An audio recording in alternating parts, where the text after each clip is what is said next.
Hello everyone, am I audible? So let's start the class. Class start करते हैं. Today is 27th June. 27 जून का newspaper जुलाई अपन 27 जुलाई को newspaper start करते हैं, right? So let's start the class. पहला news अपना है जो राजनाथ सिंह का स्टेटमेंट है. कुछ राजनाथ सिंह जी जो हमारे डिफेंस मिनिस्टर हैं, इनका स्टेटमेंट है. तो आप खोल लीजिए इंडिया और पाकिस्तान का नोट्स, राइट? तो एक 4 पेज का शायद अपन ने बना लिया, इंडिया एंड पाकिस्तान का नोट्स है ना. तो 4 पेजेस का आपको शीट्स बनानी है, जैसे मैंने आपको बताया था क्लास के अंदर. जो बच्चे नए हैं उनको बताए थे कि जो भी यहाँ पर क्लासेस के अंदर इंडियन एक्सप्रेस जो भी एनालिसिस करेंगे तो उसका एक अपन क्या करेंगे, नोट्स मेकिंग साथ साथ कर रहे हैं इसमें. तो नोट मेकिंग भी आपका हो सकता है, हो जाएगा इसके अंदर. तो आपको क्या करना है, 4 पन्नों का एक पेज, मतलब ऐसा इस तरह के 4 पेजेस लेना है आपको. और 4 पेजेस कर लेकर स्टेपल कर देना है. और टॉपिक वाइज को अपन को चलना है, जैसे अपन ने कई टॉपिक्स पे बना दिए हैं अभी तक, राइट? जो भी आप देखेंगे प्रीवियस लेक्चर के तो आपको समझ में आ जाएगा. नोट्स मेकिंग का क्लास हो चुका है इसका, इंडियन एक्सप्रेस का. तो उसमें लिख दीजिए India and Pakistan. India and Pakistan के जो भी नोट्स आएंगे, जो भी न्यूज़ आएंगी, जो भी अपने न्यूज़पेपर के अंदर, वो सब उसी के अंदर रहेंगे, राइट? तो ये अभी एक कारगिल दिवस है. कारगिल दिवस के ऊपर कुछ पाकिस्तान के बारे में कुछ शब्द कहे हैं, राइट? प्यारे शब्द, वो शब्द अपन समझ लेते हैं इसके अंदर. तो यहाँ पे देखो, our intention is clear, there will be no talks with the Pakistan. तो गवर्नमेंट का स्टैंड क्या है, डिफेंस मिनिस्टर कर रहे हैं, तो गवर्नमेंट का स्टैंड क्या है कि पाकिस्तान के से कोई बात नहीं होगी, सिर्फ और सिर्फ पीओके की रिगार्डिंग बात होगी.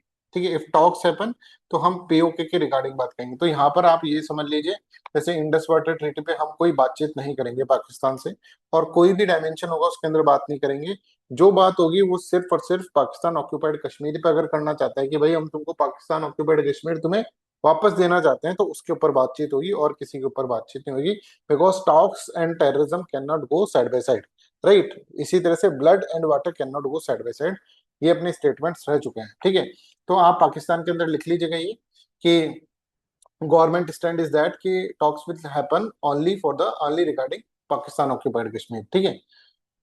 देखो, India will respond harshly and with the same strategic approach in the case of miss adventure by the Pakistan. तो पाकिस्तान के से अपनी एक अप्रोच तो हो गई है क्लियर कि पाकिस्तान के साथ कोई भी टेररिस्ट एक्टिविटी होगी पाकिस्तान की तरफ से, तो that will be having consequences. Consequences का होगा, ऐसा नहीं कि पाकिस्तान कुछ कर जाए और कॉन्सिक्वेंसेस का हो नहीं. तो एक ये अगर आपको हो कि भाई इंडिया ने अपना अप्रोच बदला है, तो एक डिटरेंस वाला अप्रोच अपन ने अपना लिया है, ठीक है? जैसे ऑपरेशन सिंदूर हुआ, उसके बाद और कुछ भी इस तरह का बड़ा इंसिडेंट हो जाता है भारत के अंदर, पहलगांव जैसा, तो उसके अंदर भारत विल और Pakistan has to face consequences. Consequences Pakistan को फेस करनी होगी. ये क्लियर है मतलब अपनी अप्रोच के अंदर, राइट? तो एक तो ये बात की अगर हम बात करेंगे तो पाकिस्तान ऑक्यूपाइड कश्मीर में करेंगे. दूसरा, कोई भी मिस एडवेंचर करा जाता है पाकिस्तान के साथ तो उसकी पाकिस्तान को कॉन्सिक्वेंसेस फेस करनी पड़ेगी. I want to give a clear message. Every nefarious act aimed at undermining India's sovereignty will face the same fate. Right? तो 2 पॉइंट आपने इसके अंदर लिख लेंगे. फिर ये इन्होंने एक इस तरह से बातें करी है, ऐसा मतलब एग्जाम के अंदर नहीं लिखना होता है, राइट? ऐसे राइटिंग में भले ही आप लिख सकते हो क्योंकि एग्जाम में स्पेस होती नहीं इतना. तो ये बोल रहे हैं, देखो इंडिया ने तो वर्ल्ड को सॉफ्टवेयर दिया है जबकि पाकिस्तान ने स्लीपर सेल्स दिए हैं वर्ल्ड को. इंडिया ने तो डेटा सेंटर्स बनाया जबकि पाकिस्तान ने रेडिकल सेंटर्स बनाए. India is connecting the world through UPI while Pakistan is connecting terrorism through hawala, right? In other words our path are different. हमारे पाथ जो डिफरेंट है, ये आपको तब लिखना होगा जब आपको ऐसा बताना हो कि इंडिया का किस तरह का पॉजिटिव माइंडसेट है. और पाकिस्तान ना लिखकर आप देखें सम कंट्रीज, ठीक है, रेडिकल सेंटर्स बनाती हैं, इंडिया जो है ऐसे अच्छा सा आप ऐसे राइटिंग के अंदर लिख सकते हैं. इंडिया स्टार्टअप बनाती है, कुछ कंट्रीज टेररिस्ट इकोसिस्टम बनाती है, right? India is making semiconductor, Pakistan is making suicide bombers, right? India is known for the space missions and Pakistan is running proxy missions. India is sending satellite into space, इस तरह का है. तो कहीं पे भी एग्जाम के अंदर, मेंस के अंदर तो कहीं नहीं लिख सकते. और अगर आप ऐसे राइटिंग में लिखे तो भी आपको इस तरह से आपको लिखना होगा कि टेररिस्ट एक्टिविटीज के बारे में कुछ लिख रहा हो कि स्टेट स्पॉन्सर टेररिज्म के अंदर, इस तरह से आप लिख सकते हैं. Yes Tushar.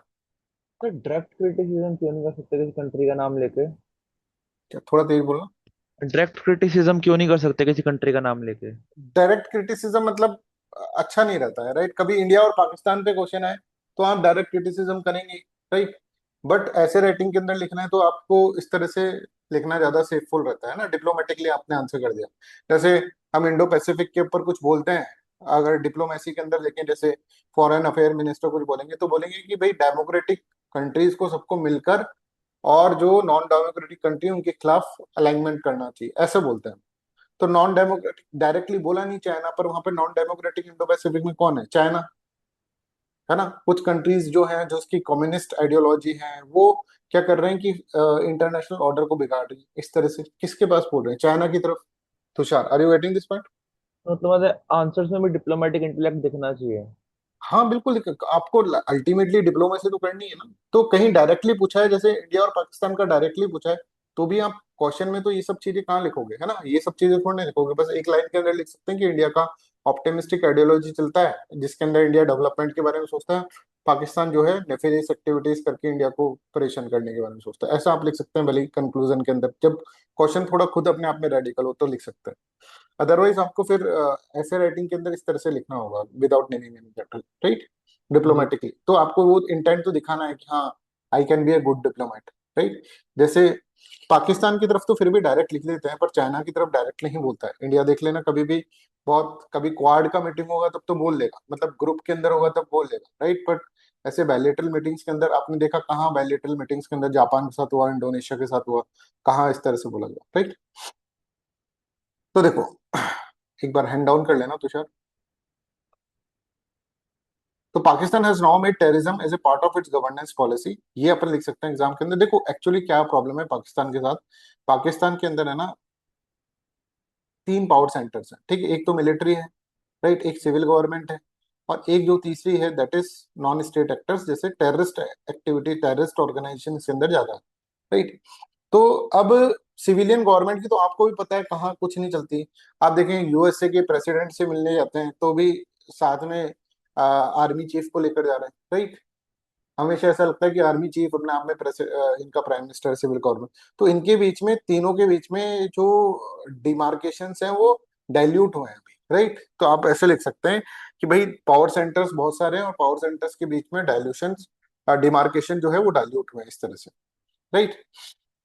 Distinction between the military militants there has been erased, the army, है ना। आप लिख देना तीन पावर सेंटर है, ऐसे लिख देना नोट्स के अंदर, ऐसे गोले बना के तीन पावर सेंटर लिख देना, एक में टेररिस्ट, एक में सिविल गवर्नमेंट और एक में मिलिट्री, और उसके अंदर कर देना demarcation has been diluted, right. Army they're not only provide protection to the terrorist organisation but also works hand in hand with them, तो इसको बोलते हैं स्टेट स्पॉन्सर्ड टेररिज्म, ठीक है, कि उनके साथ मिलकर काम करना, right. Therefore, during Operation Sindoor itself, he made it clear that India no longer see terrorists and the government that nurture them as a separate, ठीक है। ये देखो कि टेररिस्ट और टेररिस्ट को जो गवर्नमेंट सपोर्ट कर रही है, तो गवर्नमेंट को भी वो टेररिस्ट की तरह ही हम देखेंगे, फिर उसी एंगल से देखेंगे। जैसे टेररिस्ट से कोई बात नहीं करी जाती है, वैसे ही पाकिस्तान की गवर्नमेंट से कोई बात नहीं करी जाएगी। पर अगर वो पाकिस्तान ऑक्युपाइड कश्मीर वापस देना चाहते हैं तो we can talk, we can only talk only for this instance, ठीक है। I hope this is clear to everyone, यहाँ तक सबको क्लियर आ गया। तो दो तीन बातें हैं जो आपने इसके अंदर पॉइंट बना के लिख लिए होंगे, है ना। अब आगे देखो, कारगिल विजय दिवस क्या है। कारगिल विजय दिवस के अंदर आपको पता है कि कारगिल के अंदर बहुत सारी इंपॉर्टेंट स्ट्रेटेजिक हाइट्स थी, उसको पाकिस्तान ने ऑक्यूपाई कर लिया था। और पाकिस्तान ने ऑक्यूपाई कर लिया तो उसको अपन ने एक ऑपरेशन विजय नाम से एक ऑपरेशन चलाया था, और ऑपरेशन सफेद सागर भी अपन ने इसके अंदर चलाया था, ठीक है। और ऑपरेशन तलवार, तीन ऑपरेशन अपन चलाए थे, वो सक्सेसफुल हो गए थे। ऑपरेशन विजय मतलब अपने वो जो सारी स्ट्रेटेजिक हाइट्स थी वापस गेन कर ली थी। तो उस दिन को हम क्या बोलते हैं? कारगिल विजय दिवस बोलते हैं, और दैट वाज द 26 जुलाई, है ना। तो यहाँ पर देखो, कारगिल विजय दिवस ऑब्जर्व ईयर ऑन 26 जुलाई, ये पूछा जा सकता है एग्जाम के अंदर, ठीक है। कमेमोरेट प्रीलिम्स एग्जामिनेशन में India's victory in the Kargil war 1999 against the Pakistan intruders who has occupied strategic Heights along the line of control in the Kargil sector of Jammu and Kashmir, right. Why it is celebrated because 26 जुलाई 99 में India ने वापस से operation विजय के अंदर, operation विजय भी पूछा जा सकता है, ऑपरेशन विजय के अंदर वापस से वो पीक्स जो था उसको कैप्चर कर लिया था, ठीक है, रिकैप्चर कर लिया था उनको, ठीक है। तो इसमें तीन ऑपरेशन हुए थे। ऑपरेशन विजय इंडियन आर्मी के थ्रू हुआ था, ऑपरेशन सफेद सागर इंडियन एयरफोर्स के थ्रू हुआ था, और ऑपरेशन तलवार इंडियन नेवी के थ्रू हुआ था, ठीक है। तो ये सब आपको इसके अंदर याद रखना है कि ऑपरेशन विजय, ऑपरेशन सफेद सागर और ऑपरेशन तलवार कब हुआ था। हो सकता है आपको नहीं पता, हो सकता है पता हो, बट ये कारगिल के टाइम पर हुआ था, right. 26 July 1999, India celebrated success of completion of Operation Vijay. All major infiltrated positions on the Indian side of the LOC were captured, recaptured. तो प्रीलिम्स के पॉइंट्स लिख सकते हो साइड के अंदर, एक ऐसे साइड के अंदर ऐसे कॉलम सा बना लेना, उसके अंदर लिख देना ऑपरेशन विजय आर्मी, ऑपरेशन सफेद इंडियन एयरफोर्स और ऑपरेशन तलवार इंडियन नेवी कारगिल के टाइम पर। और कारगिल विजय दिवस का डेट लिख देना यहाँ पे कि क्या कारगिल विजय दिवस का डेट है, 26 May, right, 26 June, right, sorry 26 July, right, 26 July is the date. तो यहाँ पर हर साल अपन कारगिल दिवस बना बिकॉज ऑपरेशन विजय के अंदर हमको सक्सेस मिली है। चलो भाई,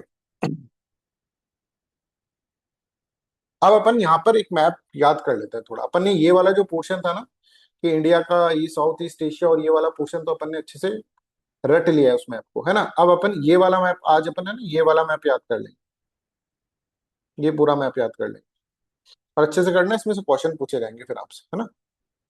तो ये पूरा मैप याद कर लेंगे, फिर कभी कहीं और किस तरह से अलग अलग डायमेंशन में मैप करते रहेंगे। तो सारी क्लासेस इंपॉर्टेंट है बच्चों, सब मिलजुल कर तुम पूरी क्लासेस देखोगे तब जाकर तुम्हारा सिलेक्शन होगा।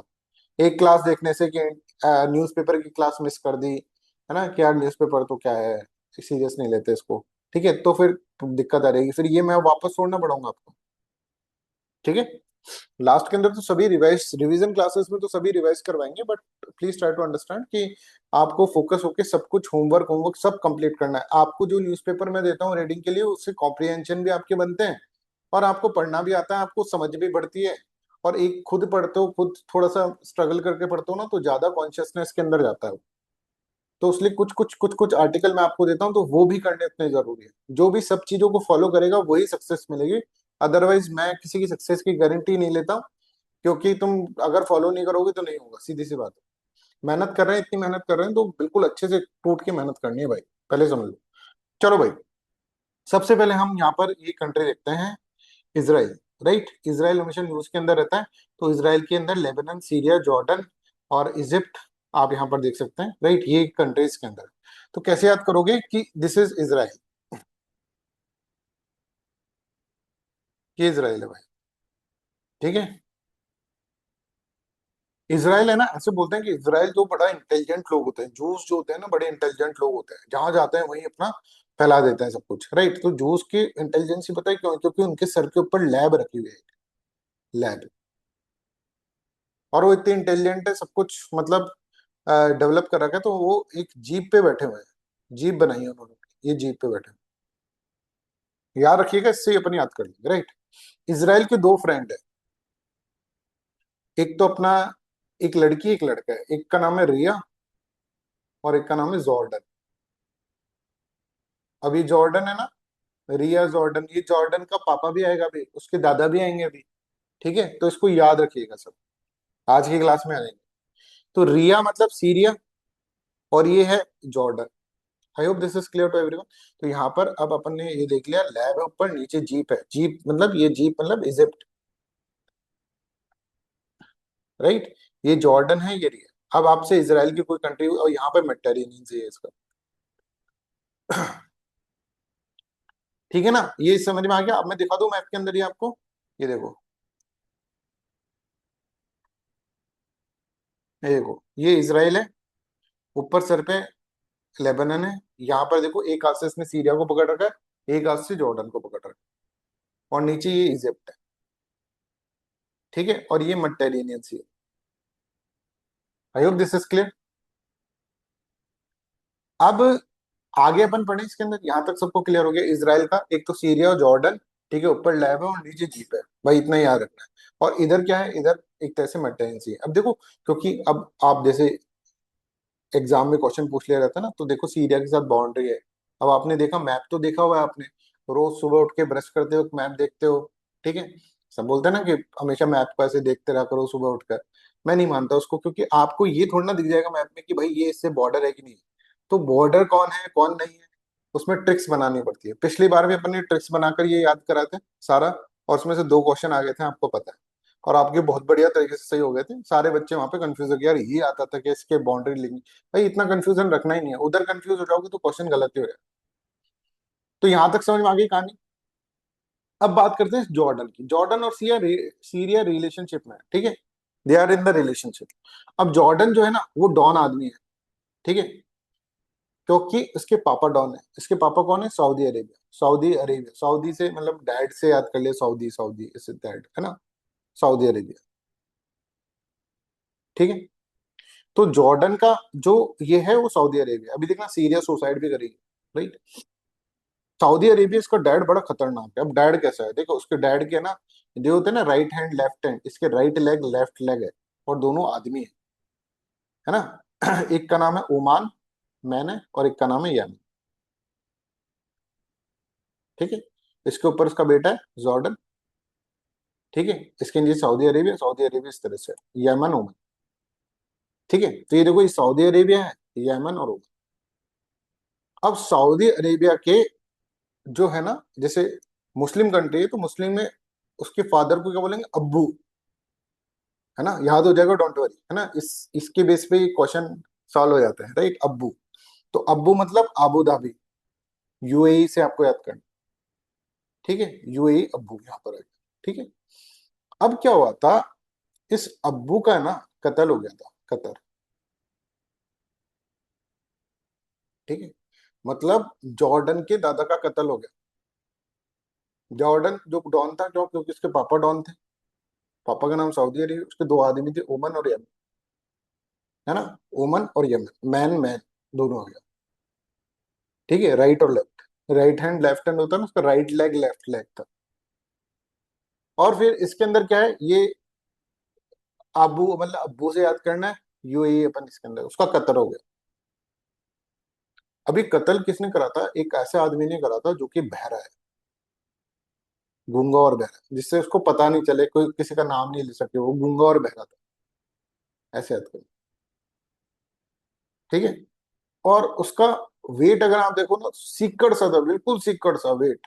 वेट मतलब कुवैत, सीकड़ सा, है ना। बहरा है और सीकड़ सा है, वेट कम है, ठीक है, बहरा और वेट कम। तो जब इसको पता चलता है तो ये अपने आदमियों को भेजेगा, ओमन यमन जाओ उसको मार कर लो। तो उसको मारते हैं, और मार के वो क्या करते हैं, जला देते हैं, जला देते हैं, ओमन और यमन जला देंगे उसको, ठीक है। राख बना देंगे उसको, उसको मार देंगे, है ना, और राख बना देंगे उसको, इराक। और ये चीज है ना, सीरिया ने देख ली थी, ये चीज सीरिया ने देख ली थी भाई, समझ में आ रहा है। और सीरिया ने जब ये चीज देखी थी ना, तो उसको पता है कि वो जॉर्डन के साथ रहते हैं, ये ओमन यमन, तो जॉर्डन के पापा के दोस्तों ने इसको मारा है। तो ये देखी ना, तो ये कूद गई मेडिटेरेनियन सी के अंदर, समझ रहे हो, ट्रेजिक लव स्टोरी। जॉर्डन नहीं कूद पाया उसको बचाने के लिए। क्यों नहीं कूद पाया? क्योंकि Jordan is not having the what, border with the Mediterranean sea. तो which of the following countries bordered with the Mediterranean sea? तो इराक, ठीक है, सीरिया। अब सीरिया कूदा, जॉर्डन नहीं कूद पाया, है ना। तो जॉर्डन किसको बोलेगा? इजराइल को।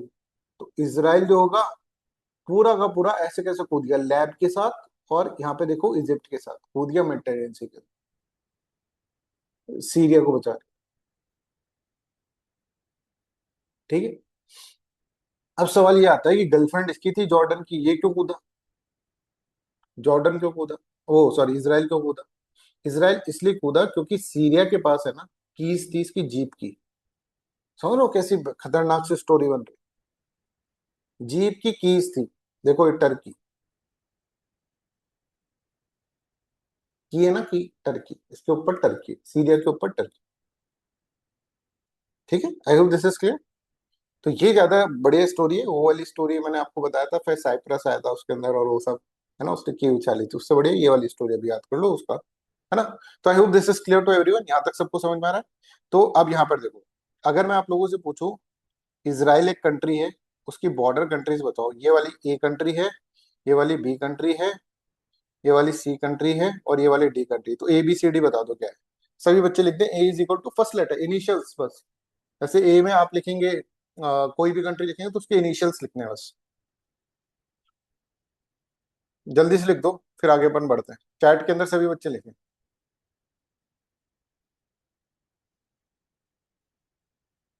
ABCD।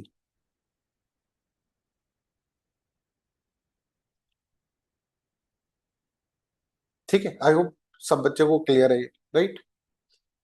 अब आगे बढ़े। अब आगे अगर हम बढ़े तो इसके जो नीचे कंट्री है वो कौन सी है? ई कंट्री कौन सी है? ये लिख दो।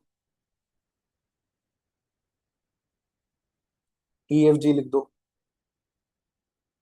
सब बच्चे लिखना, फिर याद नहीं रहेगा, नहीं तो नहीं लिखोगे तो मेरे को ऐसे कोई बढ़िया काम नहीं हो जाएगा मेरे साथ, है ना। पर आपको याद नहीं रहेगा।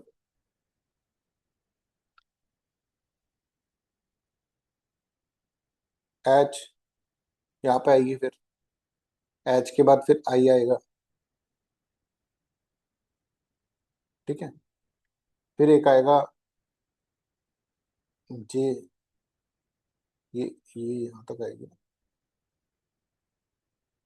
ये यहाँ तक। FGHIJ।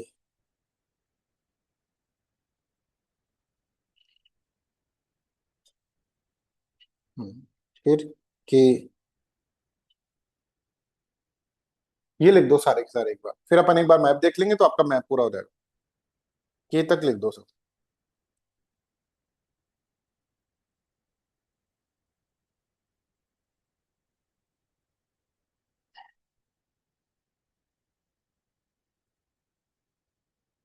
ठीक है, तो यहाँ पे अपन ने देखा सी, सीरिया, सॉरी लेबनान।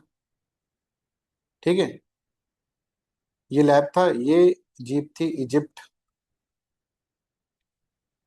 ए से रिया था सीरिया, और बी से जो था जॉर्डन था। ई से था अपना सऊदी अरेबिया। इसके दो थे, एक तो ओमान है और यमन है। ठीक है, फिर इसका अबू धाबी, अबू धाबी। ठीक है, अबू धाबी मतलब यूएई। फिर उसका कतर हो गया था, कतर दोहा। ठीक है, फिर अपन ने देखा था, किसने कहा था? बहरे आदमी ने, बहरे और गूंगे ने। फिर अपन ने देखा था बहरे और गूंगे ने का कतर करके फिर उसको क्या करा था, उसका सीकड़ा सा तो कुवैत, के फॉर कुवैत। फिर इसके बाद इराक, इराक में कर दिया था। और फिर सीरिया, है ना, इस तरह से। Syria is there. फिर ये देख के सीरिया जो थी वो कूद गई किसके अंदर? मेडिटेरियन सी में। तो इसराइल को भी कूदना पड़ा जीप के साथ, क्योंकि उसके पास कीज थी सीरिया के पास। ये देखो टर्की। ठीक है ना, सबको याद हो गया? तो इस तरह से अपन को याद करना है भाई, जो ट्रिक से याद करेंगे वो ट्रिक से याद करेंगे साहब। और जो कॉन्सेप्ट है वो कॉन्सेप्ट समझेंगे। कोई दिक्कत नहीं है हमें। हमें कोई शर्म नहीं है, हम बेशरम आदमी है। हमें क्या करना है? हमें तो बस याद करना है, एग्जाम क्लियर करना है। कोई बोले यार ये कैसे याद कर लिया तूने, तो भाई एग्जाम क्लियर करना है। यूपीएससी बदमाश हो सकता है तो हम भी बदमाशी कर सकते हैं ना, इस तरह से अपन को समझ। तो यहाँ पर अपन इसके तो आपको इस साइड की कौन सी मेडिटेरियन कंट्रीज हैं, मेडिटेरियन सी की, आपको पता चल गया इस तरह से, है ना। ये सब कुछ लिख दिया, ये देख लेना। राइट, अब यहाँ पर ये सारी कंट्रीज अपन को समझ में आ गई। ठीक है, अब यहाँ पर तो आप कर ही दोगे आप लोग ये सब, है ना। चलो, अब रेड सी के बारे में हम समझे, तो दिस इज रेड सी। ठीक है, रेड सी का पता है रंग लाल क्यों है? ऐसा नहीं है यहाँ पे कोई एल गई है, वो सब तो पहले पुरानी बातें। सऊदी अरेबिया मार मार के सबको यहीं पे फेंकता जाता था, तो उसका खून लाल हो गया, खून से लाल हो गया ये। ठीक है, तो यहाँ पर आप देखो इसके अंदर one of the most saline bodies of the water in the world, bordering Egypt, Saudi Arabia, Yemen, Sudan, Eritrea और जुबाइटी। ठीक है, ये देखो जुबाइटी, इरिट्रिया, राइट, और Sudan, Egypt, Saudi Arabia, right, Yemen. ये सब इसके सराउंडिंग कर रहे हैं। तो 1 2 3 4 5 6, 6 कंट्रीज है जो अपन को याद करनी। अब जैसे स्टेट ऑफ हार्मोज इधर है ना, ठीक है, ऊपर इस पर्शियन गल्फ के बाद यहाँ पर state of Hormuz is there. ठीक है, यहाँ से एक सामान भेज रहे थे सब, सऊदी अरेबिया करता भैया यहाँ से सामान भेज देते हैं। ये जाने ही नहीं दे रहा था, तो सऊदी अरेबिया ने बोला ठीक है यार, यहाँ से नहीं तो मैं यहाँ से भेज दूंगा, है ना। अब यहाँ से सऊदी अरेबिया भेजने लग गए, ये भी एक चौक पॉइंट है। और इस चौक पॉइंट का नाम है बब अल मंदेब। ये भी बहुत स्ट्रेटेजिकली चौक पॉइंट को कवर करने की कोशिश करी है ईरान ने। कैसे कर सकता है सर, ईरान तो यहाँ है। ठीक है, ईरान कैसे कवर कर लेगा? तो ईरान ने, मैंने आपको बताया था, एक्सिस ऑफ रेजिस्टेंस बना रखे हैं बहुत सारे यहाँ पे ईरान ने एक तरह से अपने बंदे बिठा रखे हैं। जैसे यमन के ऊपर यहाँ पे हुतीज बिठा रखे हैं, हुतीज, और हुतीज अभी एक्टिव हो गए। तो हुतीज क्या है, यहाँ से कोई किसी को क्रॉस नहीं करने दे रहा। अब ये भी चौक हो गया, और आप देख रहे हैं कि ये भी चौक हो गया। तो अब कहाँ से जाए? सऊदी अरेबिया कहेगा भाई मैं अपना सामान कहाँ से भेजूं? कहीं से नहीं। अब ऐसा तो नहीं है कि भाई वास्को डिगामा को उठा दे हम और वो घूम कर जाए और फिर वैसे, तो उसमें तो सामान ही बड़ा महंगा हो जाएगा। तो अब सऊदी अरेबिया ने ये वाले चैनल स्टार्ट कर दिए थे। ईरान ने सोचा यार इन्होंने बढ़िया काम कर रखा है, मेरे बारे में कोई बात ही नहीं कर रहा, ऐसा कैसे? तो बब अल मंदेब जो है यहाँ पे इस स्टेट, ये न्यूज में आ गई, ये सेकंड हार्मोज बन रही है, हार्मोज पार्ट 2। ठीक है, ये भी अपन देखेंगे। तो I hope this is clear to everyone. तो यहाँ पे देखो Bab al Mandeb is there, this is very important. ये जो है that is known as Gulf of Aden, ये गल्फ ऑफ एडन है। ठीक है, ये देखो गल्फ ऑफ एडन, ये Bab al Mandeb, this is how you to understand. और अगर हम देखें यहाँ पर, तो ये देखो ये जो है यहाँ पर इस जगह पर, जस्ट अ सेकंड।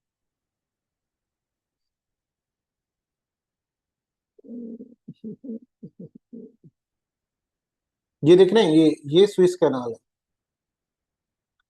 ये कैनाल हमने बनाया है, ठीक है, आर्टिफिशियल कैनाल हमने बनाया, मतलब आर्टिफिशियल कैनाल है, गड्ढा खोद के बनाया है। इसकी भी कहानी अलग ही है, या वो अलग डायमेंशन में पढ़ेंगे इसको। तो कोई अच्छा समय दिख जाए तो मैं तुमको थोड़ा और बता दूं। यस, ये देखो ये स्विस कैनाल, ठीक है, ये गल्फ ऑफ सुएज है। Right, I hope this is clear. तो यहाँ पर अगर मैं इसको जूम करके आपको दिखा दूं थोड़ा, ये देखो गल्फ ऑफ सुएज लिखा है, ठीक है, ये गल्फ ऑफ सुएज है, और ये देखो गल्फ ऑफ अकाबा है, this is gulf of Aqaba. तो नॉर्थ में गल्फ ऑफ सुएज है, गल्फ ऑफ अकाबा है रेड सी के, और साउथ के अंदर अगर हम देखेंगे तो बब अल मंदेब है। ठीक है, ये भी आपको कुछ चौक पॉइंट्स के अंदर याद करना है। तो अब नेक्स्ट जो कर रहा है ना ईरान के, यार कोई, इन्होंने तो रास्ता निकाल लिया, अब मैं क्या करूं? करूं तो करूं क्या, बोलूं तो बोलूं क्या? तो इसने सोचा कि मैं अपने उस भाई को बोलता हूँ। तो इसने इसके भाई को बोला कि भाई यमन के अंदर जो हौतीज है, मैंने आपको पहले ही बताया था, इन्होंने कंट्रोल कर रखा, अभी दिखा भी दूंगा, कि भाई तू इसको ब्लॉक कर दे और तेरा भाई इसको ब्लॉक कर देगा। अब सऊदी अरेबिया को चिल्लाएंगे टिल्ली लाला, अब तू कैसे भेजेगा?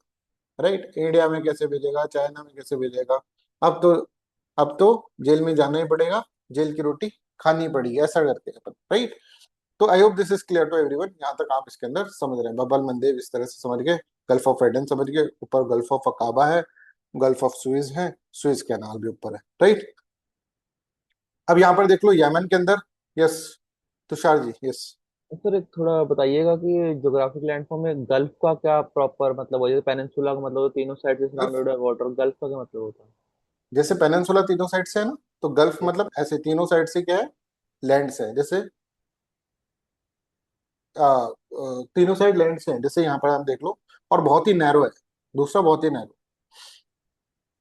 मतलब खाड़ी बनते हैं ना, जैसे तीनों साइड से तो बे बोलते हैं ना, खाड़ी जैसे होता है ना, बहुत नैरो सा कुछ वाटर बॉडी है जिसके अंदर से जा रहा है। जैसे बबल मंदिर मतलब दो उसको कॉन्टिनेंट को सेपरेट कर रहा है, राइट, दैट इज दो लैंडमास को सेपरेट कर रहा है। गल्फ मतलब थोड़ा सा इसका चौड़ा पार्ट आप मान लो, स्टेट का थोड़ा सा चौड़ा part, that is known as gulf. मतलब नैरो के बाद थोड़ा जो ओपन पार्ट आ रहा है वो गल्फ हो गया, हाँ, नैरो उसको स्ट्रेच गल्फ से। बोल सकते हैं। यस, उसको गल्फ बोल। और जो तीनों साइड से होता है ना, जैसे बे ऑफ बंगाल, जिसको बे बोलते हैं ये। और ये सब है ना लैंडफॉर्म्स बनता है सी के अकॉर्डिंग, सी के अराउंड, ठीक है। और जैसे अपन रिवर वाले लैंडफॉर्म्स पढ़ रहे हैं ना उधर ज्योग्राफी में, वैसे अपन सी से बने हुए लैंडफॉर्म्स पढ़ेंगे। ठीक है, डिपोजिशनल लैंडफॉर्म जैसे बीचेस, इरोजनल लैंडफॉर्म्स के अंदर आता है ज्योग्राफी के अंदर। Okay okay. तो अब यहाँ पर देखो यमन के अंदर ये वाला जो एरिया है ना, ये गवर्नमेंट के हाथ से निकल चुका है। इसमें मिलिटेंट्स रहते हैं हुतीज, और Houthis are Shia Muslims that are governed by और that are controlled by the Iran. तो ईरान ने मैसेज दे दिया भाई कि भाई तू इधर से कंट्रोल कर ले, इन्होंने तो दूसरा रास्ता कर लिया, मेरे बारे में कोई पूछ ही नहीं रहा। तो इस तरह से, तो यहाँ पर देखो अब कोई भी शिप आएगा तो उसके ऊपर अटैक करेगा हुतीज। अब हुतीज को मारे किसी तरह से, राइट, तो इसके लिए इसराइल कह रहा है कि मैं मार दूंगा, कोई टेंशन नहीं, यूएस से बोल दूंगा मैं मार दूंगा। अब इनसे ये तो हो नहीं रहा। अभी आपने देखा होगा यूएसए की मिसाइल खत्म हो गई, यूएसए ने बोला भाई इतनी मिसाइल मारा, इतना मिसाइल मारा, मेरी तो मिसाइल खत्म हो गया। तो अभी बोल रहे थोड़े से यार वेट कर ले, मैं थोड़ा मिसाइल विसाइल इकट्ठी कर लूँ अपनी, टेमिस ले ले टेमिस, राइट, इस तरह से। चलो। तो यहाँ पर अपन क्या कर रहे हैं, नेक्स्ट अपन पढ़ रहे हैं। अब इसी से रिलेटेड ये है ना कि ट्रम्प के नए नए टैरिफ, राइजिंग रुपीज, और डॉलर के कंपैरिजन में रुपीज जो है ना वो बड़ा वीक होता जा रहा है, ऐसा इसके अंदर है, राइट। तो इसमें यही चीज दे रखी है कि इकोनॉमिक्स के बारे में बता रहा है, तो जनरल एडिटोरियल है, इसको जनरल की तरह पढ़ लो, इसमें मतलब ज्यादा कुछ लिखने का नहीं है, राइट। बस आप समझ लो कि वर्ल्ड के अंदर चल क्या रहा है, राइट। तो देखो, क्रूड ऑयल प्राइसेस बढ़ रही है, पहले अब घटने लग गई थी, वापस से फिर बढ़ने लग गई। स्टेट ऑफ हार्मोज जब हुआ था, ओपन अप हो गया था, तो पर अब बब अल मंदेब वाली रिस्क आ गई, तो फिर वापस से बढ़ने लग गई। देखो, अभी जो अपने समझा ना वो यहाँ पर देखो लिखा हुआ है। Global crude oil prices have edged upwards, hitting $1,000 as the conflict of the West Asia has reignited concern over the energy supplies. With the Houthis in the Yemen attacking oil tankers in the Red Sea, the theater of conflict has expanded. अब gulf of ये जो state of Hormoz से लेकर बाब al Mandeb तक, after state of Hormuz now cargo movement through the Bab al Mandeb strait is at risk, वो भी risk पे आ गए। The renewed conflict came at the time when the oil inventories are depleting.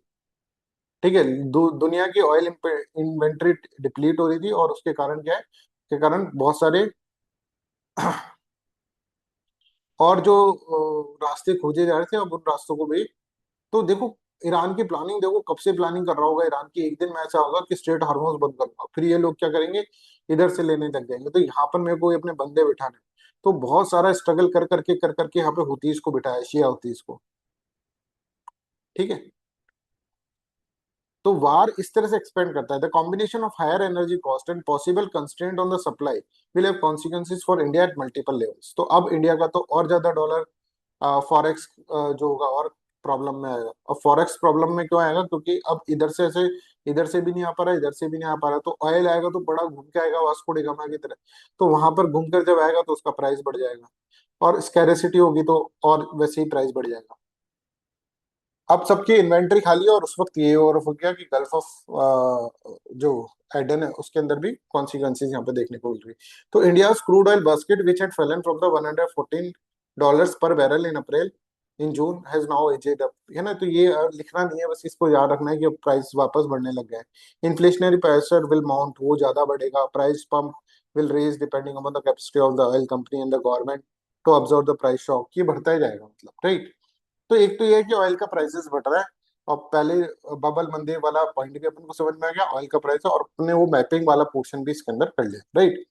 US dollar index, US dollar index which measure the strength of the green back against the basket of sick currency strengthening. US का dollar strengthen हो रहा है।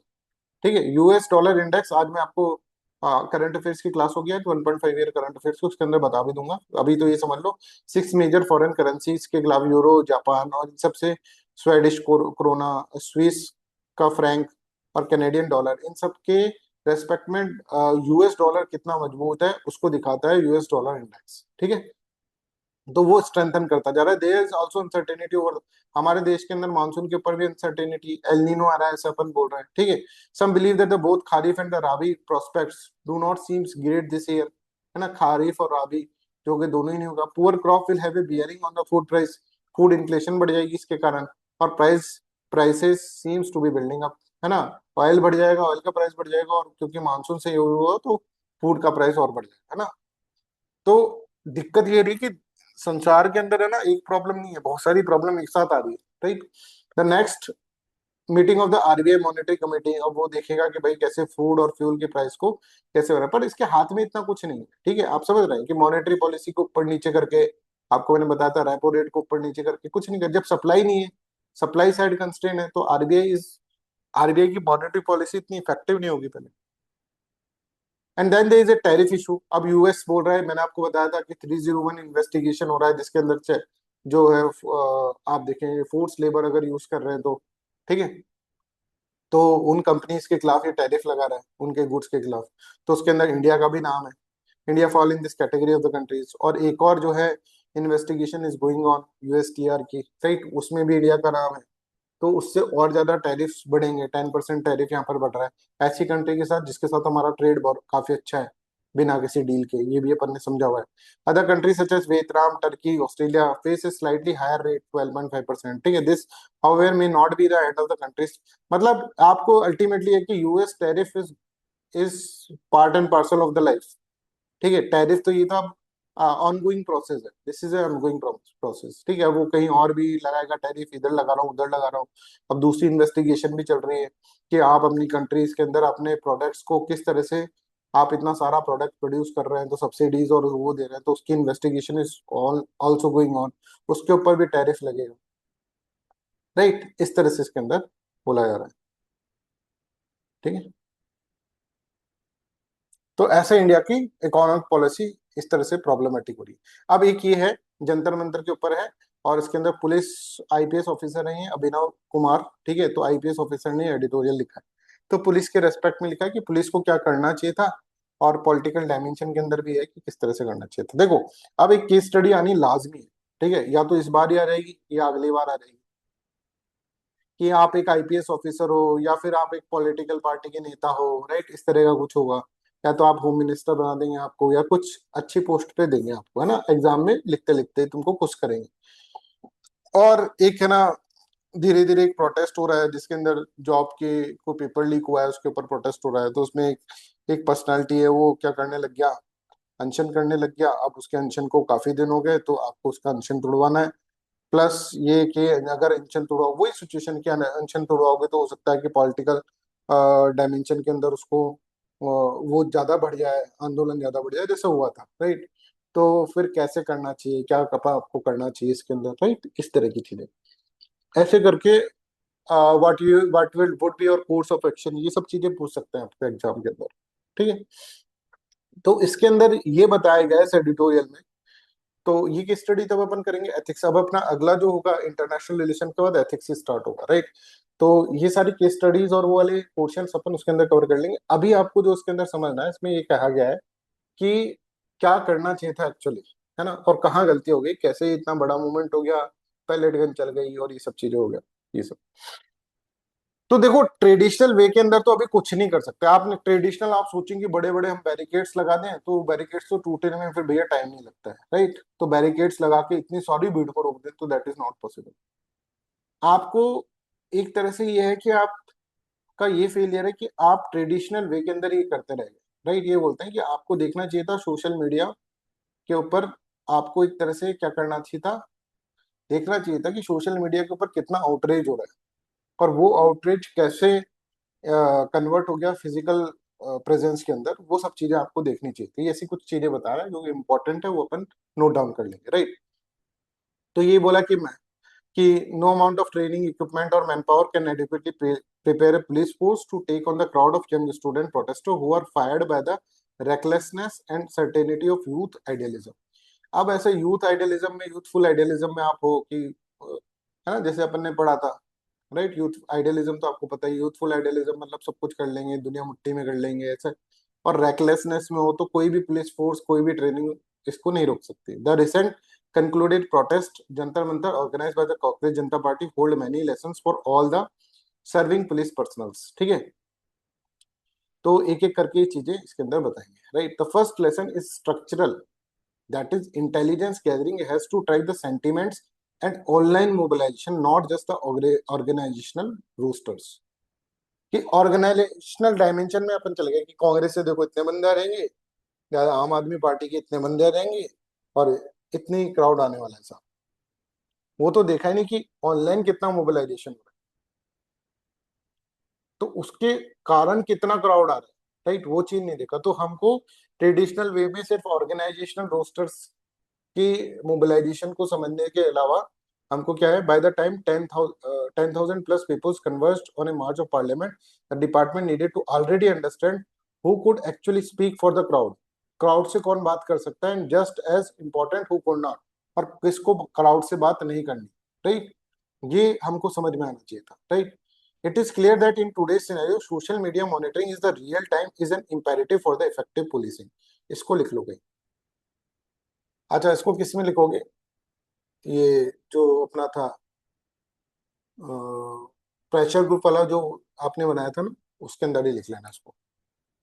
एक point ये लिख लेना इसमें heading ऐसे डाल देना, how to control crowd of pressure group, है ना, ऐसा कुछ लिख देना। उसके अंदर लिखना है social media monitoring in real time is an imperative for the effective policing. All police forces across the country need to invest setting up of state of art and social media monitoring centers. अब this is how you have to write in the answer कि police forces को social media monitoring centres अभी खोलने होंगे। अब एक IPS officer लिख रहा है तो मतलब अभी है नहीं, तो ये करना होगा as a part of their intelligence wings as well as their operational command and the control centre. तो कुछ वर्कफोर्स आपको उसके अंदर लगानी होगी, टेक्निकल एक्सपर्ट्स, जो कि सोशल मीडिया मॉनिटरिंग सेंटर आपने खोलना होगा, आपके इंटेलिजेंस विंग की तरह वो काम करें। ठीक है। Timely analysis of social media activity can provide early warning. अब इससे क्या होगा, early warning of the buildup of large demonstration. तो स्ट्रक्चरल चेंज है, स्ट्रक्चरल चेंज मतलब आपको अपने स्ट्रक्चर में चेंज करना होगा। आपने अभी अपनी जो भी स्ट्रक्चर बना रखा है उसमें चेंज करना है। क्या चेंज करना होगा कि सोशल मीडिया मॉनिटरिंग सेंटर्स आपको लगाने होंगे एज योर इंटेलिजेंस विंग्स। ठीक है। दूसरा, क्यों इसको ऐसा क्यों करना होगा, क्योंकि इससे अर्ली वार्निंग ऑफ बिल्डअप पता चल जाता है लार्ज। आपको पता है कितने लोग आएंगे, उसके हिसाब से आप फिर मैनेज कर लोगे। अभी आपको पता ही नहीं, बस आपके पास लाठियां दे दी और बिल्कुल ऐसा लगा कि भाई जैसे पुलिस को पता ही नहीं था कि इतने लोग आ जाएंगे, एकदम से इतने लोग हो गए। इससे आपको वैल्यूएबल टाइम मिल जाएगा to prepare for and prevent any violent confrontation. अब एक बार लोग आ गए तो ऐसा थोड़ा ना कि भाई अपन अपन क्या कर लेते हैं, टाइम्स अप, अपन क्या कर लेते हैं, थोड़ी सी देर बाद आएंगे आप, है ना, ये आना 10 घंटे बाद, यहीं खड़े रहो, बस 10 घंटे बाद आना, हम थोड़ी प्रिपेयर कर ले भाई, हमें पता नहीं था। हाँ तुषार। सर बट पुलिस और इंस्टीट्यूशंस को तो पता था, जब जैसे कॉकरोच जनता पार्टी का पेज बीजेपी से एकदम से ऊपर चला गया है मिलियंस ऑफ फॉलोअर्स में, और जब अभिजीत दीपक को इंडिया लैंड होना था तब भी उनको पता था सपोर्टर्स इतने इकट्ठे होंगे, तब भी हाँ, परमिशन दी गई गवर्नमेंट द्वारा कि हाँ आप एयरपोर्ट से जंतर मंतर जाइए, कोई इशू नहीं, बट आप बट हमें पता है कितने लोग फॉलोवर्स, इकट्ठे होंगे। सिर्फ फॉलोवर्स देखने की बात नहीं कर रहे, कितने फॉलोवर्स, फॉलोवर्स तो ऑल ओवर वर्ल्ड थे, राइट। और उसके अंदर फॉलोवर्स कितने मोबिलाइज होके ग्राउंड पे आते हैं उसकी बात कर रहे हैं, इसमें इंटेलिजेंस ही है, नहीं तो ये तो तुम ही देख लोगे, बिल्कुल बिल्कुल। है ना। तो फिर हम्म। उसको तो आप कभी भी इतनी जल्दी डिटेक्ट नहीं कर सकते ना, कैसे सोशल मतलब फॉलोअर्स मोबिलाइज वो कैसे होता होंगे। है ना, टेक्निक्स होती हैं वो पूरी पूरी।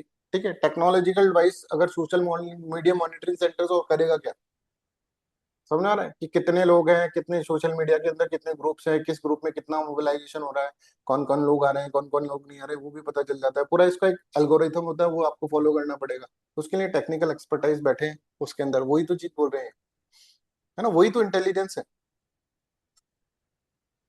ठीक है। जी।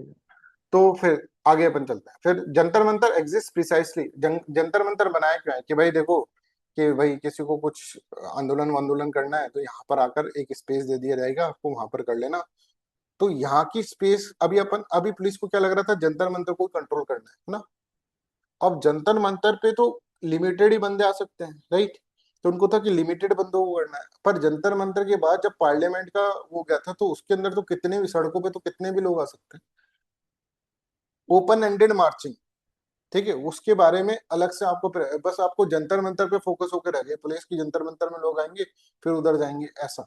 तो Jantar Mantar exists precisely because the authorities long ago decided that allowed a fixed monitored space for a large protest safer than permitting open end marching। कि यहाँ पर आके कर लो, सड़कों पे घूमोगे, इधर उधर करोगे, यही आके एक जगह इकट्ठा होके कर लो। But a designated site only works if the protester believe the grievances is being heard। पर दिक्कत ये थी ना, देखो क्या हो रहा है, क्या सोचकर बना होगा जनता मंतर कि किसी को कुछ प्रॉब्लम होगी तो यहाँ पर जाएंगे, हमारी मांगे पूरी करो, हमारी मांगे पूरी करो। फिर कोई पब्लिक अथॉरिटी आएगी, वो बोलेगी क्या मांग है भाई, ये वाली मांग है, ठीक है साहब पूरी करते। फिर ये अपने घर जाएंगे, हो जाएगा। अब यहाँ पर ये तो हो गया कि लोग आ तो गए पर इनको सुनने वाला कोई है ही नहीं। तो यहाँ पे पॉलिटिकल कुछ और या फिर गवर्नमेंट की साइड से कोई इनिशिएटिव ही नहीं लिया जा रहा। लोग हो रहे 30 दिन हो गया, 31 दिन हो गया, कोई लोग, कोई आ ही नहीं रहा है पॉलिटिकल डैमेज, कोई बात नहीं कर रहा है प्रोटेस्टर से। तो जब इसमें बात नहीं करोगे ना तो फिर मूवमेंट फैलेगा। अगर यहाँ पे स्टार्टिंग में बात कर लेते तो मूवमेंट नहीं फैलता, इतना सब कुछ होता नहीं। तो ये इसके अंदर है। हाँ, कोई इंगेजमेंट नहीं है, डिप्लोमेटिक इंगेजमेंट कुछ हुआ नहीं, राइट। और when a march is explicitly aimed at the parliament rather than the Jantar Mantar, that is itself a signal, one that call for early visible political engagement. ना diplomatic engagement मत लिखना, political engagement लिख देना, because diplomatic अपन जब दूसरी country से करते हैं वो डिप्लोमेटिक इंगेजमेंट होता है। तो अब बड़े बड़े बैरिकेड लगाने से कुछ नहीं होगा, पहले पॉलिटिकल इंगेजमेंट करना चाहिए था। वो जो क्राउड के अंदर ये हो रहा है कि भाई डिससेटिस्फेक्शन आ रहा है ना, और आप क्या कर रहे हैं, डिलेड अप्रोच अपना रहे हैं कि अपने आप सब कुछ सही हो जाएगा, ऐसा तो नहीं होगा, आपको कोई कुछ कुछ करना पड़ेगा। पॉलिटिकल इंगेजमेंट अगर करती रहती गवर्नमेंट तो बोलती गवर्नमेंट कर तो रही है अभी, क्या कर कुछ भी नहीं रही, पर गवर्नमेंट कर तो उन्होंने तो बिल्कुल बात ही नहीं करी, ठीक है। जैसे हमने अफगानिस्तान के साथ अपना अप्रोच था, स्केपिस्ट अप्रोच पहले तालिबान के साथ, वैसे ही इन्होंने इस तरह से कर दिया। तो physical containment without any accompanying political और एडमिनिस्ट्रेटिव आउटरीच, ये नहीं है पॉलिटिकल और एडमिनिस्ट्रेटिव आउटरीच, है ना। डिप्लोमेटिक इंगेजमेंट की देखिए ये टर्म्स आप यूज कर सकते हैं, tends to convert frustration into confrontation. तो अब जो हुआ है, मैं बोल रहा हूँ that is not proactive governance, कि अभी जब बोल रहे हैं कि प्रोएक्टिव गवर्नेंस हो रहा है, नहीं, it is what, reactive governance. Reactive governance मतलब कि जब सब कुछ हो गया है, अब यार लाठी पड़ गई है ना, आंसू गैस के गोले दाग दिए, उसके बाद भी प्रोटेस्टेंट नहीं गए, तब गवर्नमेंट कर रही है। तो गवर्नमेंट अपनी विल पावर से नहीं कर रही, गवर्नमेंट अंडर क्या कर रही है, अंडर प्रेशर कर रही है। तो engagement has to happen before the crowd is already moving, उससे पहले एंगेजमेंट होना चाहिए, not after the tear gas has been fired. तो टीयर गैस फायर होने के बाद गवर्नमेंट अब इतनी हिम्मत नहीं पड़ रही कि जंतर मंतर जा भी सके। अगर वही चीज 10 दिन पहले करते तो उनका खूब स्वागत होता है जंतर मंतर, अब इनकी हिम्मत नहीं पड़ रही जंतर मंतर जा सके। It is notable that the genuine breakthrough minister spokesperson talks of resolution only came after the worst of the clashes, इसके बाद गवर्नमेंट ने बात कही। तो इसमें तो गवर्नमेंट, है ना, waiting for the crisis to force negotiation is a costly sequencing error, ये बहुत तगड़ी वाली सीक्वेंसिंग एरर हो गई गवर्नमेंट की साइड से। डिलेड रेस्पॉन्स जो है, delayed diplomatic, delayed political engagement, where a movement has emerged with identifiable spokespersons openly a channel earlier is cheaper। ठीक है, स्टार्टिंग में करते तो हो जाता, और तो स्टार्टिंग में हमको कभी भी ये हमेशा को ऐसे देखना चाहिए कि पॉलिटिकल एंगेजमेंट चलता रहे, और फिर जो आपको क्राउड मैनेजमेंट तभी हो पाएगा जब पॉलिटिकल एंगेजमेंट भी चलता रहे। अब लोग फ्रस्ट्रेटेड हैं, उनको जो करना है वो करेंगे फिर, right. This is coordination challenge as much as policing one, police से पहले कोऑर्डिनेशन चैलेंज था। It requires political leadership to move at the same speed as the state, but it is a lesson the police, as the ones absorbing the immediate physical and reputational cost of delay, have every incentive to push for। ठीक है, तो mass detention followed by legal actions against the dozens of the protesters send a message, but so does the pace and the proportionality with which those cases are handled afterward। A movement built substantially by young first time protester, पता नहीं क्या बोलना है, कुछ नहीं बोलना है, पता ही नहीं, कुछ भी कर रहे हैं वहां पर जाके, है ना, कुछ भी बोल रहे हैं, तो उसके लिए विल जज the state as much as by what happens after the cameras leave as by what happened at the barricade। समझ में आ रहा है, जब कैमरा नहीं होगा तब क्या होगा, उससे ज्यादा ये है कि बैरिकेड्स होंगे, तो बैरिकेड्स पे क्या होगा, केस बैकलॉग्स और perceived selective prosecutions become grievances of their own, feeding the cycle. ठीक है, तो मतलब एक बार जैसे आपका ग्रीवेंसेस हुआ, फिर उसके बाद फिर वो वापस जाएंगे, फिर वापस मार दोगे आप, फिर वापस ग्रीवेंसेस होगा, फिर वापस जाएंगे गुस्से के अंदर, फ्रस्ट्रेशन। तो ये सब एक तरह से क्या है, साइकिल की तरह चलता है। अब देखो, none of this erases the genuine difficulty of policing a fast moving socially mediated protest movement with unclear leadership and enormous crowd size। इतनी सारी क्राउड साइज है, कोई लीडरशिप है नहीं, राइट। कोई भी खड़ा होकर लीडर तो नहीं बन सकता ना, पता होना चाहिए किसका सुनना है किसका नहीं सुनना, राइट। सोशली मोटिवेटेड और मीडिएटेड प्रोटेस्ट मूवमेंट चल रहा है, फास्ट मूविंग हो रहा है, तो उसके अंदर पुलिस क्या करे। But the thorough lines across most large-scale crowd control failures in India and elsewhere is the same. Intelligence built for the wrong kind of movement, engagement offered too late, and force calibrated for the confrontation rather than for the what happens when the footage goes online. Right? इन सब के कारण हर जगह ऐसे इसी के कारण होता है, इंटेलिजेंस फेलियर के कारण इंगेजमेंट हमने डिले कर दी, अब सबके पास फुटेज और ये सब चीजें चली गई हैं, तो उसके बाद कन्फ्रंटेशन हो रहा है। ठीक है, force calibrated for the confrontation, जानबूझ के से लग रहा है कि लड़ाया गया है, पहले आके क्या कर लेते, सॉर्ट आउट कर लेते। This are the fixable problems and they are the ones worth fixing before the next confrontation at Jantar Mantar से पहले ये अपन फिक्स कर लेना चाहिए। ठीक है, अब एक है वेस्ट एशिया के ऊपर, वेस्ट एशिया वाला निकाल लो, आपने वेस्ट एशिया वाला बना रखा है सबने, तो वेस्ट एशिया वाला पूरा का पूरा एक, उसके अंदर अपन ने न्यूक्लियर वाला समझा था उसके अंदर, है ना, उसके आगे का ही कंटिन्यू इसके अंदर कर रहा है। तो देखो भाई, सीधी सी बात है, यूएसए ने कहा कि हम एक डील करेंगे किसके साथ, सऊदी अरेबिया के साथ, पीसफुल न्यूक्लियर प्रोग्राम की, न्यूक्लियर प्रोग्राम। अब ये जो डील हो रही है यूएसए और सऊदी अरेबिया के बीच में, और this is changing the dynamics of West Asia. मैंने आपको बताया था कल के लेक्चर के अंदर, है ना, किस तरह से वेस्ट एशिया के डायमेंशन के अंदर चेंज कर रहे हैं, कि सऊदी अरेबिया के अंदर अब ईरान ऐसे बोलेगा, सीधी सी बात है कि साहब मुझे तो मना कर रहा हूँ, मुझके ऊपर तो बम बरसा रहे हो कि न्यूक्लियर मत बना, न्यूक्लियर मत, और मेरे दुश्मन को बोल रहे हो कि न्यूक्लियर बना दे। इसके साथ मेरा सेक्टोरल कन्फ्लिक्ट है, शिया सुन्नी वाला, ये सुन्नी है, मैं शिया हूँ, है ना, इसको तुम बना दो तो मैं तो अब बनाऊंगा, चाहे मेरे पर बम मारो चाहे कुछ भी बनाओ, इसको तो बनवा रहे हो तुम और मुझे नहीं बनवा रहे, राइट। तो अब यहाँ पर देखो चीजें, on it surface the deal is, अब अच्छा दूसरी चीज ये है कि इसराइल जो है ना, उसके खिलाफ पूरा मुस्लिम वर्ल्ड है ना, कम से कम अब किताबों में तो है, राइट, आइडियोलॉजिकल डायमेंशन में तो बहुत कम हो गया, राइट। अब पहले तो बहुत ज्यादा था, इसके ऊपर खूब अटैक वटैक करके देख लिया उन्होंने, क्योंकि उन्होंने इनके भाई है पैलेस्टीन, उसको जबरदस्ती वहां पर घुसकर उन्होंने इसराइल एक नया नेशन बनाया, इसलिए कि जबरदस्ती उसको क्या करा है, कैप्चर कर लिया, एक तरह से पैलेस्टीन की जगह को कैप्चर कर लिया। तो पूरा मुस्लिम वर्ल्ड इनके खिलाफ है, और उन सबका नेता पहले तो सऊदी अरेबिया। तो अब क्या है, कई कंट्री ने जैसे यूएई ने और कई कंट्रीज ने क्या करा है, इसराइल को रिकॉग्निशन दे दिया कि इसराइल इज ए नेशन, पर सऊदी अरेबिया ने अभी तक नहीं दिया इसराइल को रिकॉग्निशन। तो यूएसए बोल रहा है कि देख भाई सऊदी अरेबिया, अगर तू इसराइल को रिकॉग्निशन दे देता है ना, जिसको अब्राहम अकॉर्ड बोलते हैं, राइट, अगर तू इसराइल को रिकॉग्निशन दे देता है ना, तो मैं तेरे यहाँ पे न्यूक्लियर जो होगा प्रोग्राम वो स्टार्ट करवा दूंगा, राइट। तो अब ये इसराइल को रिकॉग्निशन देगा तब जाकर न्यूक्लियर प्रोग्राम स्टार्ट होगा, ऐसा यूएसए का बोलना है। खैर, अब इसके अंदर काफी चीजें इसके अंदर समझाई है, राइट, कि देखो एक तो यूएसए पहले क्या कर रहा है, नॉन प्रोलिफरेशन पे वर्क कर रहा है, कि प्रोलिफरेशन नहीं होना चाहिए न्यूक्लियर डायमेंशन में, राइट। तो उसके लिए वो ईरान के ऊपर अटैक कर रहा है, और यहाँ पर दूसरी जगह यही क्या कर रहा है, इंगेजमेंट करवा रहा है, यही इसके अंदर न्यूक्लियर जो है एनरिचमेंट वाला प्रोग्राम स्टार्ट करवा रहा है। तो अगर ऐसा होगा तो फिर it will leads towards what, big problem, कि वेस्ट एशिया के अंदर अगर न्यूक्लियर, अब आप तो कहेंगे सर पीसफुल पर्पस के लिए, पर पिछली क्लास में भी अपन समझे थे पीसफुल पर्पस नहीं, एक बार एनरिचमेंट करना समझ गया आदमी, तो कब 20% से 90% तक कर लेगा, दैट इज, हाँ, कि 20% तक करना बहुत बड़ा मुश्किल होता है, उसके बाद तो 90% से इजीली हो जाता है ना, 4-5% पे पीसफुल एनर्जी प्रोड्यूस कर सकते हैं, ये मैंने आपको कल पिछली क्लास के अंदर बता रहा था।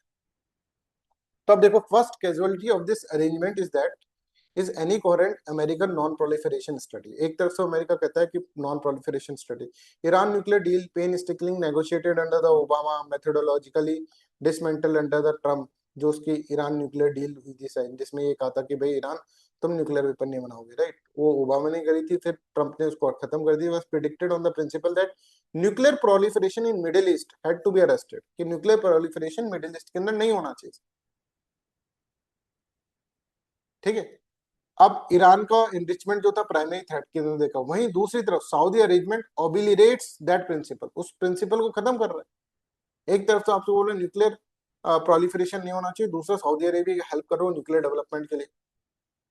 If United State is now willing to facilitate nuclear technology transfer to the Riyadh in exchange of regional alignment, that is Israel का रिकॉग्निशन देने के लिए, the message to every aspiring nuclear power is crystalline, proliferation is negotiable when strategic interest demand. मतलब proliferation हो सकता है, बस strategic interest mat करने चाहिए। जैसे यूएसए कह रहा है इसराइल, तुम उसको अगर कर दोगे, तुम सऊदी अरेबिया अगर तुम इसराइल को रिकॉग्निशन कर दोगे तो मैं तुम्हारा न्यूक्लियर बना दूंगा, तो नेगोशिएशन होना चाहिए, बस नेगोशिएशन के बेसिस पे आप क्या कर सकते हैं, आप प्रोलिफरेशन कर सकते हैं, यही तो आ गया, proliferation is negotiable when strategic demands meet, ठीक है। This brings the second order question, what does a nuclear armed Saudi Arabia meant for the mean for the Iran and by extension for the Shia Sunni sectarian divide that has metastasized across the region, right. तो आपको पता है Saudi Arabia और Iran के बीच में conflict है। ये पहले कन्फ्लिक्ट नहीं था इतना ज्यादा, ठीक है, पर ये वाइडन हो गया इस्लामिक रिवॉल्यूशन के बाद। कैसे हो गया ये मैं आपको इस्लामिक रिवॉल्यूशन पढ़ाऊंगा तब मैं आपको बताऊंगा। बट अब इस कन्फ्लिक्ट के कारण अब यहाँ पर ये तो बम बना ले, ये नहीं बना है, ऐसा कैसा possible.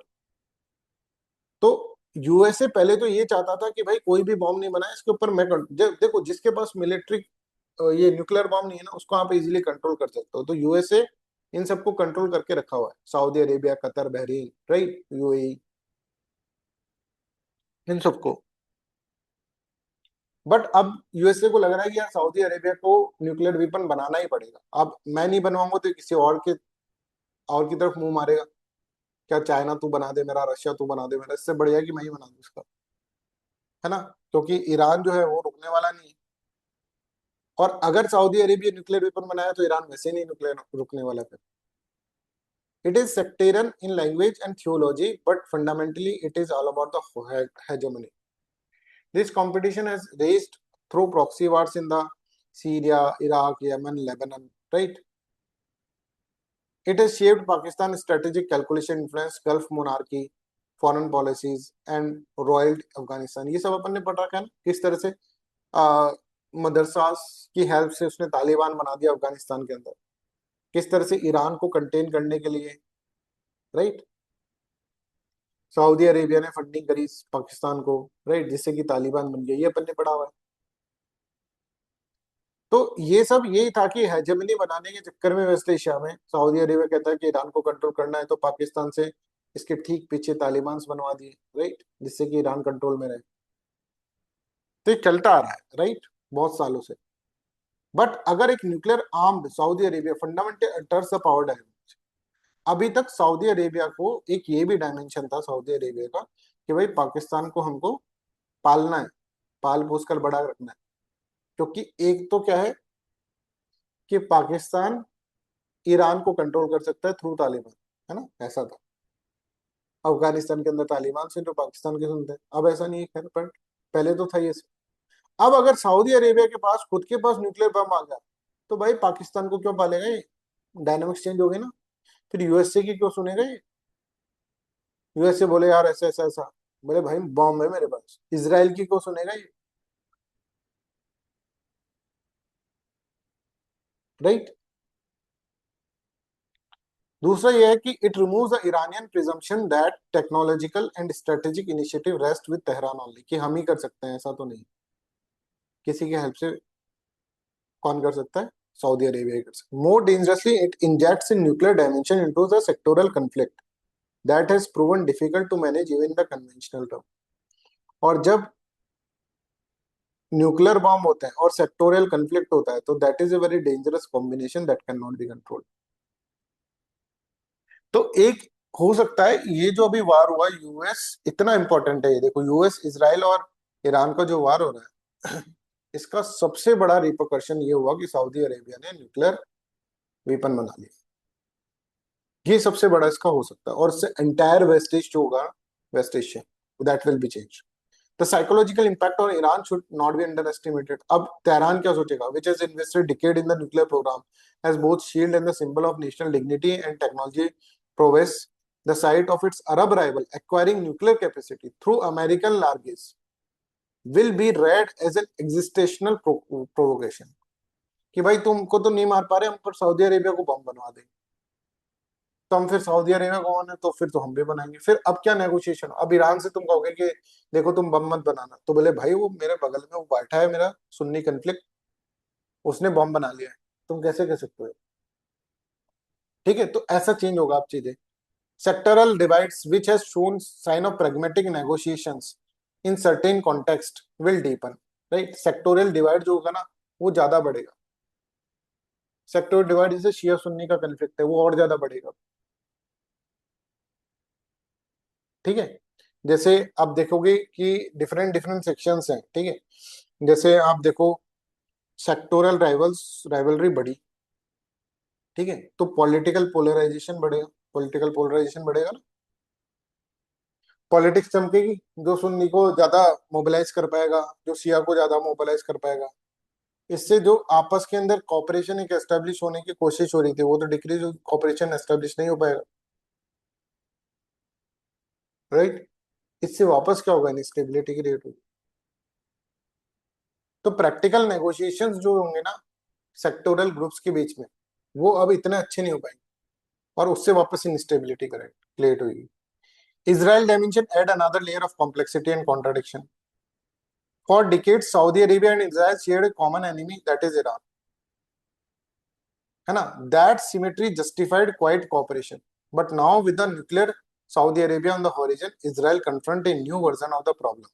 It has always sought to prevent a nuclear Middle East that it does not dominate. अब अगर सऊदी अरेबिया ने बॉम्ब बना लिया तो वो बोलेगा भाई अब मेरे को तेरी जरूरत नहीं है इसराइल। ओ हेलो इसराइल, अभी तक इसराइल और सऊदी अरेबिया मिलकर ईरान से लड़ रहे थे। अब सऊदी अरेबिया बोलेगा भाई इसराइल तू कौन, मरने कौन जरूरत तेरी। ठीक है, क्यों? क्योंकि मेरे पास क्या हो गया, मेरे पास खुद का न्यूक्लियर वेपन है। ठीक है। Israeli strategic establishment has long operated on the principle that it must maintain a decisive technology and military edge. Israel हमेशा इस डायमेंशन में कि मेरे पास यार देख और डिसाइसिव टेक्नोलॉजिकल और मिलिट्री एज है, देख भाई मेरे पास न्यूक्लियर वेपन भी है, देख ले भाई। तो सब बोलते थे, ये सऊदी अरेबिया बोलता था हाँ भाई मेरे साथ रहे, ईरान से लड़ना है, ईरान से।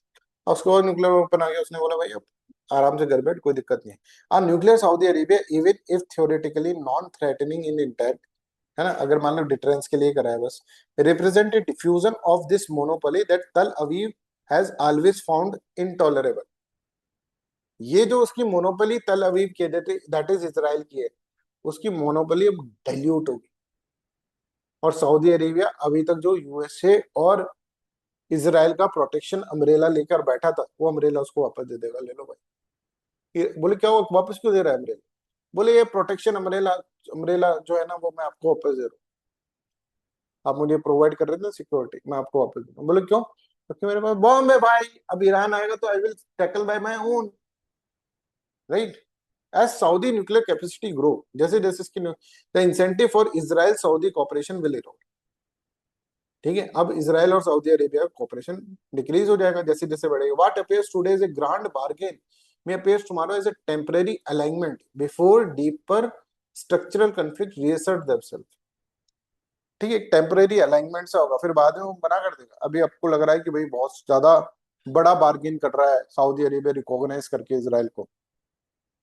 This is particularly if the future Israel Iran conflict escalate, अगर Israel Iran conflict escalate, will Saudi Arabia remain neutral?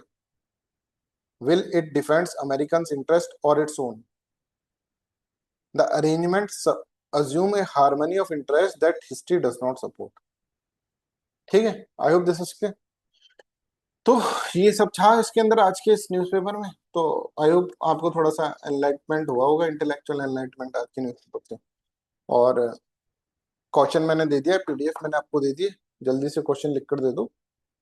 और इसके अलावा फिर अपन मिलते हैं शाम को क्लास के अंदर। ठीक है, 1.5 ईयर करंट अफेयर्स की क्लास भी होगी आज।